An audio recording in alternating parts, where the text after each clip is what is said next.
Ni Jon Andreu naiz, eta Izarraitz lanbide heziketa zentroan egin dituen nire ikasketak.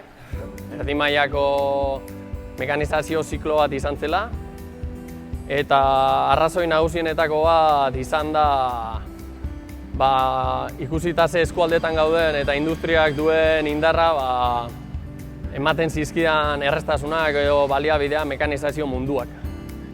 Gaur egun Ibarmean nago lanean, 2012 urtetik edo Ibarmean sartu nintzen eta hemen jarraitzen dut, oso gustura, egia esan. Zentro mekanizatu batean nago lanean, paletizatutako zentro mekanizatu bat bera.